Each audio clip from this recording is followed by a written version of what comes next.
പാലക്കാട് ഒറ്റപ്പാലത്ത് പെട്രോൾ ബോംബേറിൽ 2 യുവാക്കൾക്ക് ഗുരുതരമായി പരിക്കേറ്റു. കോഴിക്കോട് സ്വദേശികളായ നിർമ്മാണ തൊഴിലാളികൾക്കാണ് പരിക്കേറ്റത്. അയൽവാസി നീരജാണ് ബോംബെറിഞ്ഞത്. ജി പ്രസാദ് കുമാർ ചേരുന്നുണ്ട്. പ്രസാദ്, എപ്പോഴായിരുന്നു സംഭവം? ഈ ആക്രമണത്തിന് പിന്നിൽ എന്താണെന്നാണ് പോലീസ് പറയുന്നത്? പ്രജീഷ, ഇന്ന് പുലർച്ചെ 2:30-ഓടെയാണ് ഈ സംഭവം ഉണ്ടായെന്നാണ് പറയുന്നത്. ഒരു നിർമ്മാണത്തിലിരിക്കുന്ന വീടാണ്. വീടിൻ്റെ നിർമ്മാണം കഴിഞ്ഞെങ്കിലും കുറച്ച് അനുബന്ധമായ ജോലികളുണ്ട്. അതിനുവേണ്ടി വന്ന് താമസിക്കുന്ന തൊഴിലാളികൾ സിറ്റ് ഔട്ടിൽ കിടന്നുറങ്ങുകയായിരുന്നു. കൊയിലാണ്ടി സ്വദേശികളാണ് പ്രജീഷ്, അതുപോലെ തന്നെ ജിഷ്ണു. ഈ 2 പേർക്കാണ് പരിക്കേറ്റു. ഒരാൾ കൂടെ പരിക്കേറ്റത്, അത് ഗുരുതരമല്ല. പക്ഷേ പ്രജീഷിൻ്റെ പരിക്ക് കുറച്ച് ഗുരുതരമാണ് എന്നാണ് പറയുന്നത്. ആദ്യം ഇവിടെ സ്വകാര്യ ആശുപത്രിയിലും പിന്നീട് തൃശ്ശൂർ മെഡിക്കൽ കോളേജിലേക്ക് മാറ്റി. അയൽവാസിയായ നീരജാണ് ബോംബെറിഞ്ഞതെന്നാണ് പോലീസ് പറയുന്നത്. നീരജ് ഇപ്പോൾ ഒളിവിലാണ്.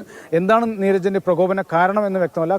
ഒരു ഒറ്റപ്പെട്ട സ്ഥലം എന്ന പോലെ ഒരു 3-4 വീട് മാത്രമുള്ള സ്ഥലമാണ്. പ്രധാന റോഡിൽ നിന്നും ഏതാണ്ട് 1 കിലോമീറ്റർ ഉള്ളിലേക്കാണ് ഉള്ളത്. വലിയൊരു വീടാണ് ഇവിടെ നിർമ്മിക്കുന്നത്. പത്മതീർത്ഥം എന്നിട്ടൊരു പ്രവാസി മലയാളിയുടേതാണ്. അദ്ദേഹം അവിടെ ഒരു കുളം നിർമ്മിക്കുന്നത്. കുളത്തിൻ്റെ നിർമ്മാണത്തിനായിട്ട് വന്ന ആളുകളാണ് ഇവിടെ താമസിക്കുന്നത്. അവർക്കാണ് ഈ പരിക്കേറ്റിരിക്കുന്നത്. എന്തായാലും ഒരുപക്ഷെ അടുത്ത അയൽവാസികളെ നമ്മൾ 1-2 പേര് സംസാരിച്ചിരുന്നു. അപ്പോൾ അവർ പറയുന്നത് രാത്രിയെല്ലാം തന്നെ ലോഡ് ഇറക്കുന്നുണ്ട്. അതുപോലെ തന്നെ ഈ വെട്ടുകല്ലിൻ്റെ പണി നടക്കുന്നുണ്ട്. അപ്പോൾ അതിൻ്റെ പൊടിയെല്ലാം അയൽ വീട്ടിലേക്ക് വരുന്നുണ്ട്. അത്തരം ഒരു പ്രശ്നം ഉണ്ടായിരുന്നു. അതല്ലാതെ മറ്റ് വേറെ എന്തെങ്കിലും വിഷയമുള്ളതായിട്ട് അറിയില്ല എന്നാണ് ഈ അയൽവാസികളായ മറ്റ് ആളുകൾ പറഞ്ഞത്. എന്തായാലും പോലീസ് ഇപ്പോൾ ഈ നീരജിനെ തേടിക്കൊണ്ടിരിക്കുകയാണ്. പ്രജീഷ്. ശരി, ജി പ്രസാദ് കുമാറാണ് പാലക്കാട് നിന്ന് വിവരങ്ങൾ നൽകിയത്.